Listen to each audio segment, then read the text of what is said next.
Assalamualaikum warahmatullahi wabarakatuh.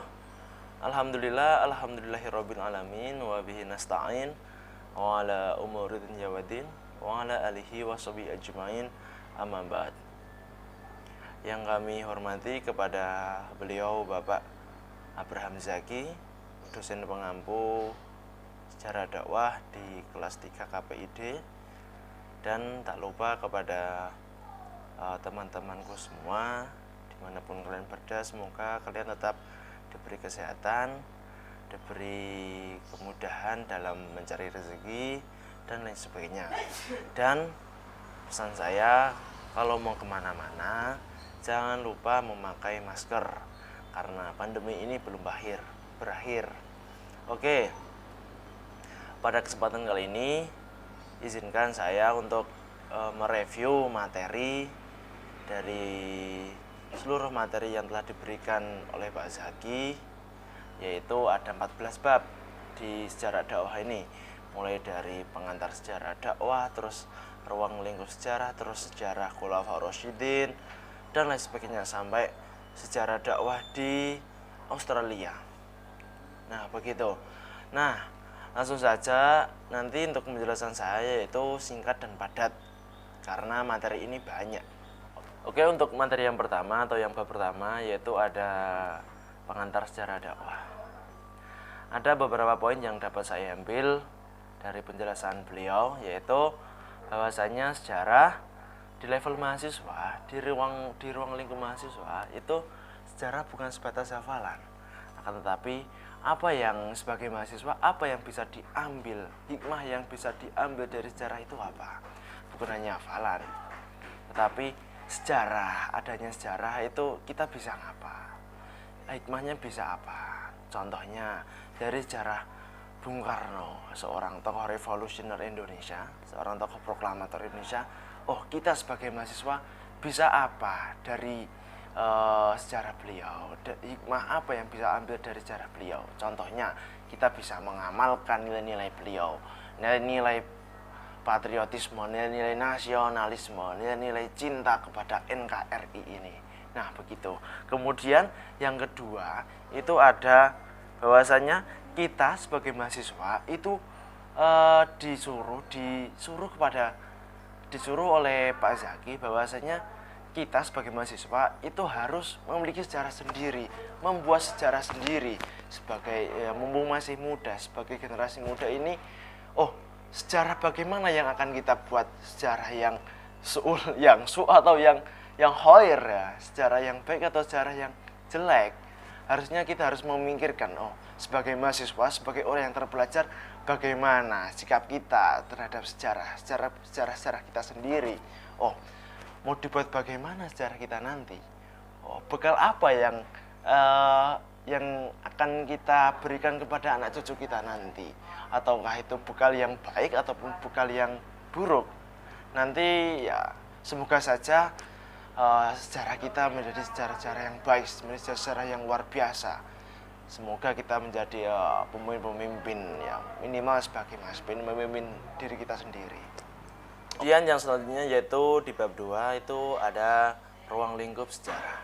Bahwasanya ada beberapa poin yang dapat kita ambil, yaitu bahwasanya asal kata sejarah itu adalah syajaroh, yang berarti pohon. Asal kata sajarah itu dalam bahasa Arab itu sejarah itu ya, bahasa Arabnya itu syajarotun, yang berarti pohon. Intinya ya pohon ya, sebagai pohon adalah kehidupan. Pohon itu melambangkan kehidupan. Sejarah pun juga begitu. Sejarah juga melambangkan kehidupan. Adanya sejarah, ini ada kehidupan. Kita bisa tahu ada kehidupan di masa lalu. Contohnya, kita nggak mungkin tahu kalau nggak ada sejarah, bahwasanya masa purba itu ada kala di masa lalu, seperti itu. Kemudian yang selanjutnya yaitu fungsi sejarah dakwah. Fungsi sejarah dakwah itu adalah mengetahui strategi perjuangan dakwah para rasul dalam menyikapi umatnya. Jadi dengan sejarah dakwah, dengan kita mempelajari sejarah dakwah ini, diharapkan kita bisa mengetahui strategi pembelajaran ya sedang membicarakan strategi dakwah yang dilakukan oleh Rasulullah kepada umatnya. Oh, Rasulullah itu mengajak umatnya masuk Islam itu bagaimana caranya, atau mungkin dengan cara keras, atau mungkin dengan cara halus, atau dengan cara lembut, dengan cara penuh kasih sayang. Kalau saya kira ya saya sudah pastikan bahwasanya Rasulullah itu menyampaikan dakwah, menyampaikan Islam kepada umatnya itu dengan cara sikap lemah lembut, dengan cara penuh kasih sayang, penuh rahmat. Kemudian yang ketiga yaitu kita sebagai mahasiswa harusnya bisa mengambil pelajaran dari permasalahan dan kekurangan dari masa lampau untuk perkembangan di masa sekarang. Oh, jadi adanya sejarah dakwah yang kita pelajari nanti, mulai dari sejarah perkembangan dinasti dari Umayyah, terus kemudian ada dinasti Abbasiyah dan lain sebagainya sampai merambah ke Turki Utsmani. Oh, apa yang dapat kita ambil dari kekurangan dan kelebihannya secara dakwahnya? Mungkin ya ada lebihnya banyak, tapi ya juga ada kurangnya, seperti itu. Mungkin untuk yang bab 2 itu saja. Kemudian yang ketiga itu ada, kemudian di bab 3 kita akan mengetahui sejarah dakwah sebelum kenabian Nabi Muhammad atau sebelum zaman Nabi Muhammad. Bahwasanya di zaman ini, yaitu zaman sebelum Nabi Muhammad, itu ada ya Nabi Isa sampai ke Nabi Adam. Sejarah dakwahnya bagaimana? Nah, ada ciri-ciri dakwah di masa sebelum Nabi Muhammad ini. Antara lain yaitu yang pertama yaitu Nabi atau Rasul itu mengajak umatnya itu untuk mentauhidkan Allah. Intinya pertama itu mentauhidkan Allah. Kalau di zaman Rasulullah kan enggak, lebih dari itu, yaitu menyempurnakan akhlak umatnya, seperti itu. Kemudian yang kedua bersifat makaliyah atau di kawasan tertentu. Contohnya Nabi Musa hanya di Mesir, kemudian Nabi Ibrahim di mana, di Palestina atau di mana, kemudian dan lain sebagainya. Kemudian yang ketiga, Rasul selalu dibantu Allah dengan mukjizat. Misal Ibrahim dengan Raja Namrud. Ibrahim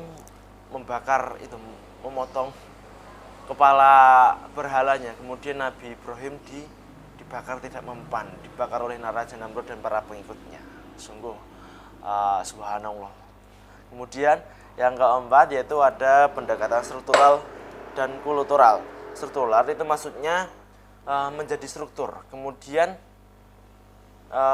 kultural itu seperti orang biasa, berbaur saudaranya. Kalau struktural itu seorang nabi atau rasul itu menjadi kalau sekarang menjadi pemerintahan, menjadi tukang pemerintahan, tokoh pemerintahan. Kalau di masa sekarang, di zaman dahulu itu ya nabi menjadi raja, seperti Raja Sulaiman, Nabi Sulaiman, terus Daud, ada Yusuf dan lain sebagainya.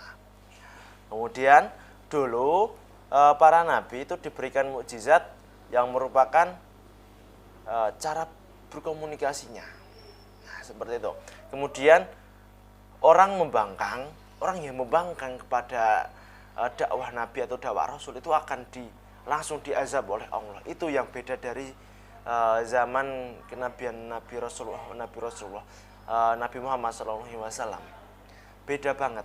Kalau di zaman dahulu tuh orang kalau mungkar dengan Islam, dengan hubungan Islam dengan Nabi atau Rasul itu akan langsung diazab oleh Allah. Tapi kalau di masa Rasulullah itu enggak, ya divelasi oleh Allah. Siksanya akan ditanggung di akhirat nanti, seperti itu.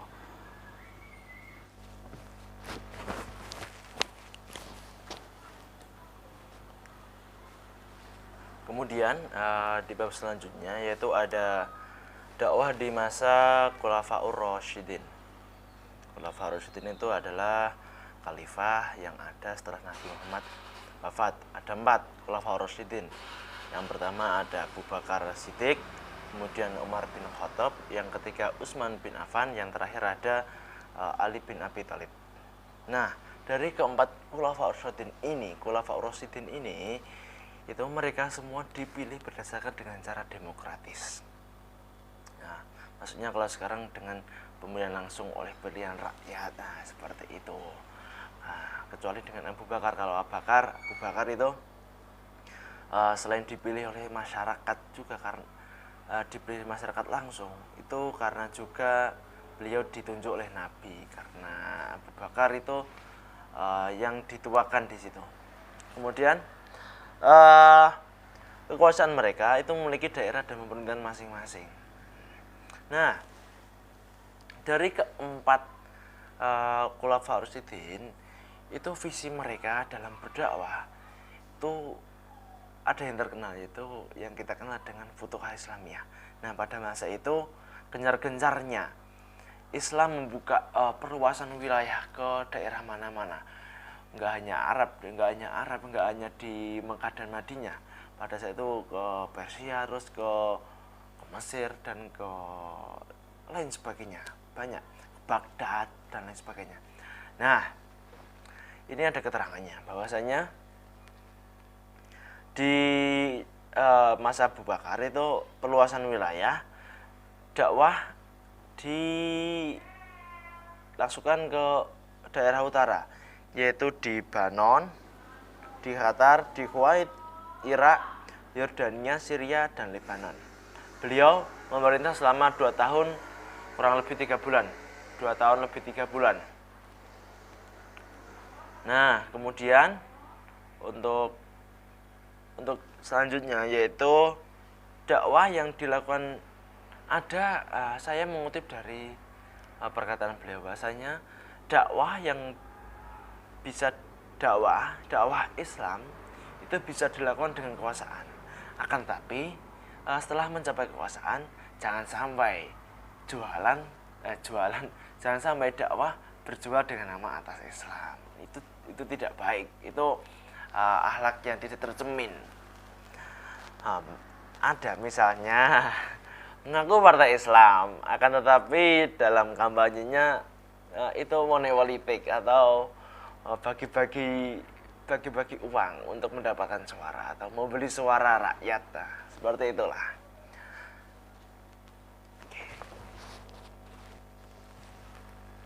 Kemudian selanjutnya tantangan yang dihadapi oleh Abu Bakar itu adalah nabi palsu seperti Musailamah al-Kadzab. Kemudian ada pembangkang zakat dan orang murtad dari agama Islam. Kasusnya masih seperti itu. Kemudian gelar yang didapat oleh Abu Bakar yaitu As-Siddiq, yaitu orang yang dipercaya oleh Nabi Muhammad atau orang yang benar, atau Al-Hikminar atau orang yang terhindar dari api neraka. Wow, Masya Allah banget ini Abu Bakar. Sungguh manusia pilihan Allah selain Nabi dan Rasul.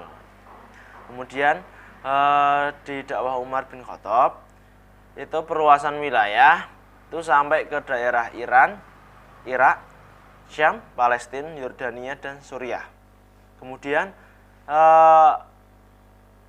pencapaian di masa Umar bin Khattab itu memberdayakan para ulama, gubernur, dan pegawai untuk kepentingan dakwah menjadi agama yang rahmatan lil alamin, seperti itu. Yang selanjutnya beliau Umar bin Khattab itu meninggal di usia 63 tahun karena ditusuk oleh Abu Lu'lu' al-Majusi pada saat menjadi imam sholat subuh. Kalau kita melihat kisahnya secara perinci itu sangat menyayat hati. Ini sangat terenyuh banget hatinya. Kita nggak tega sebagai orang Islam, sebagai kita cinta kepada Habibullah, kepada sahabat-sahabat Nabi. Sangat tragis itu loh. Lebih dari kisah PKI. Kemudian beliau Umar bin Khattab itu memimpin selama kurang lebih 10 tahun 6 bulan. Panjang ini, lama banget ini. Kemudian di dakwah Utsman bin Affan, di masa Utsman bin Affan itu dakwah beliau berdakwah dengan mengajak umatnya hidup zuhud, hidup sederhana, tidak mencintai dunia habis-habisan. Ini yang perlu kita garis bawahi, bahasanya kalau kita melihat dengan kacamata kita, melihat kacamata sejarah, Utsman bin Affan itu seorang yang saudagar yang kaya raya.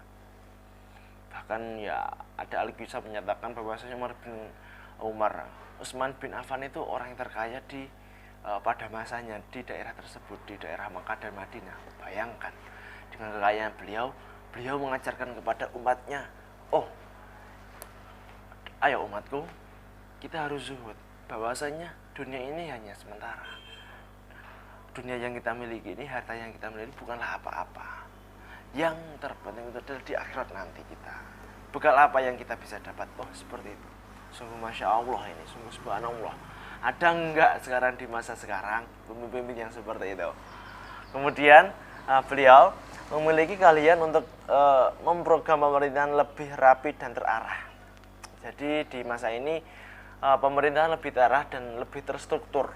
Kemudian organisasi modern dikenal di masa ini. Islam sudah maju, kemudian beliau dalam perluasan wilayahnya itu beliau mencakup wilayah di Barat Afrika, Mesir, Afghanistan, Azerbaijan dan Cyprus. Kemudian yang selanjutnya yaitu di masa Ali bin Abi Thalib. Di masa Ali bin Abi Thalib ini singkatnya ini adalah masa akhir Khulafaur Rasyidin, di mana di masa ini banyak terjadi perang saudara, mulai dari perang Jamal, yaitu perang Ali bin Abi Thalib kepada Siti Aisyah, kemudian ada perang perang kepada melawan Muawiyah bin Safwan yang terkenal dengan adanya peristiwa Tafkim, kemudian hancurnya masa Khulafaur Rasyidin. Mungkin itu saja sih penjelasan untuk Khulafaur Rasyidin. Kemudian selanjutnya ada dakwah di masa dinasti Bani Umayyah.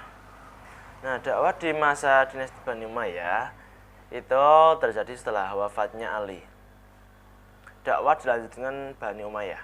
Di masa ini pemimpin dipilih dengan cara temurun-temurun. Jadi nggak ada sistem demokrasi pada dinasti ini, pada zaman ini itu sistem pemerintahnya yaitu absolut atau monarki absolut. Jadi secara turun-temurun yang boleh menjadi raja, yang boleh menjadi khalifah atau sultan itu adalah ya keturunan dari Bani Umayyah. Nggak boleh dari dinasti Abbasiyah atau dinasti yang lainnya, maupun orang sipil lah, orang biasa. Nah, prestasi yang didapat di masa ini, di dinasti ini adalah adanya perluasan wilayah, mulai dari Afrika, Spanyol, terus Asia sampai Cina. Kemudian dakwah di masa ini ada mempunyai ciri khas, yaitu dakwah tidak hanya di atas mimbar, tapi juga memakmurkan masjid. Jadi di sana itu ada istilah epicentrum, ada epicentrumnya. Kemudian ada pemurnian bahasa Arab. Kemudian ada peletakan dasar metode hadis, dan yang terakhir itu penguatan kajian hukum Islam. Keruntuhan dinasti Umayyah ini itu diakibatkan oleh beberapa hal, yaitu akibat mentalitas yang anjlok.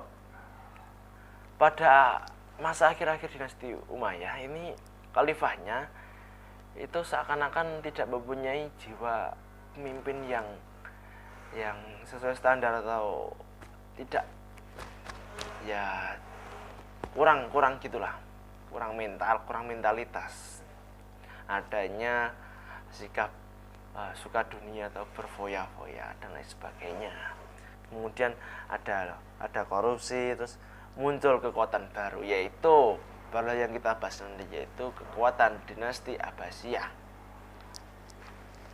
Lanjut, yang dinasti Abbasiyah. Yang di dinasti